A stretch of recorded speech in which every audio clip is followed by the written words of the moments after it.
We're going to get an update on the virus itself and an interesting idea for more on the testing for the virus. Let's bring in our guest, Dr.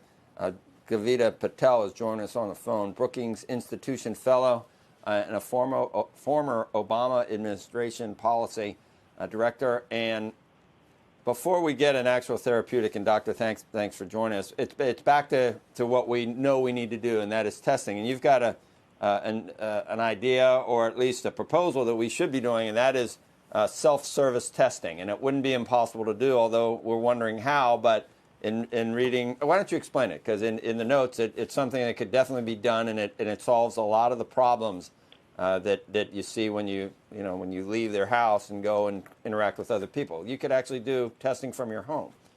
Sure, absolutely. Thanks for having me. And really, the concept is pretty simple, and some of you might have even done this yourself. You know, your doctor will tell you, for colon cancer screening or for other things, go ahead and here's the process. That's a little more onerous on the cancer screening side, but it's just this, that you actually have through, first you would have to have a conversation virtually on a phone or a chat and find out if you do qualify for testing, and then a test kit, just like anything else in our lives these days, can come to you even in the same day within a couple of hours.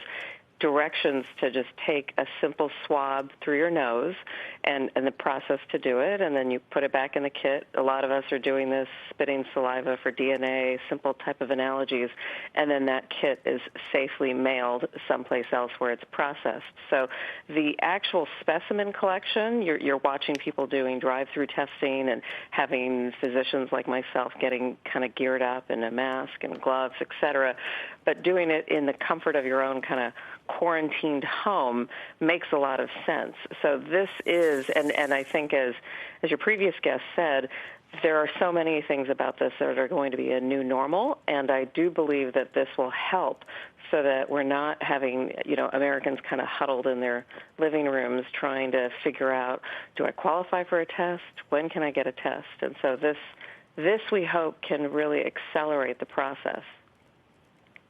Yeah, I mean, with all technologies brought us in for virtual, whatever we do online. I mean, seems like a no-brainer. This would be a real advantage and a lifesaver to do the.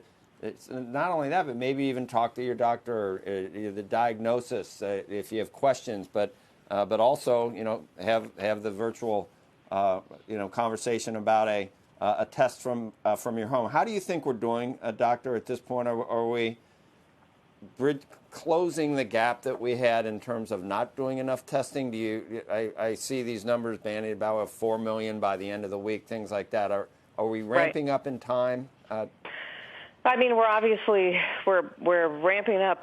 I think it's not a question of in time. It's going to be a question of necessity. And what I'm concerned with, I've got contacts across the country that are telling me these are major labs, major universities' names that are literally posting online the fact that they've got internal tests that they can process in the hospitals, but they're missing a reagent, or they don't have enough cotton swabs for collection, or they need one specific chemical that's produced by a separate vendor in, believe it or not, Italy of all places, or France of all places. So the issue is absolutely going to be, how is our supply chain activated, and what are we doing in order to have kind of an ecosystem that now supports this supply chain that we're trying to induce demand for. So I do think that we are not going to have enough tests. I had to talk to a patient yesterday who had pretty compelling symptoms, but the truth is we just don't have enough to test today. We will have more in a week and hopefully even more in a month. But there are people working on this concept of self-testing, because it does feel like, again, there's going to be some aspects of a new normal in another season if we have another COVID-19 season.